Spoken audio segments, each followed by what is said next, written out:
Hi everybody, this is Judy at Judy in the Kitchen. Today we're talking about quinoa, and I've got some quick tips and ideas for you, and this is a long list, so it's broken up into two parts. This is part 2 of that list. If you haven't seen part 1, I've got a link below.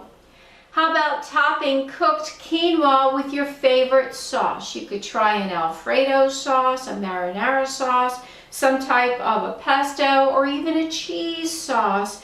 And that would add some different flavors to it completely depending upon the type of sauce that you add to your cooked quinoa. How about adding a little bit of chopped tomato, diced avocado, and lime for a Southwest flavored quinoa dish? You could also make an interesting succotash type of dish by combining cooked quinoa with summer squash, bell peppers, and corn.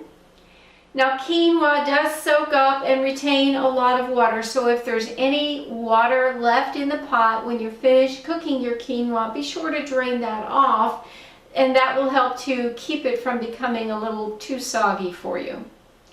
Try adding some cooked quinoa to burger patties, whether they're meat-based or meatless. Try adding some quinoa to chili while it's cooking. How about warming up your cooked quinoa a little bit by adding some cilantro and some roasted poblano peppers for a little heat, and then you can add this to other vegetables and make a quinoa bowl out of it. How about making quinoa into a pudding by cooking it slowly in the milk of your choice? Coconut milk would be a good one. Add sweetener and fruit as you desire. If you have other ideas on ways to use quinoa, share it below. This is Judy at Judy in the Kitchen. I hope this helps. Bye for now.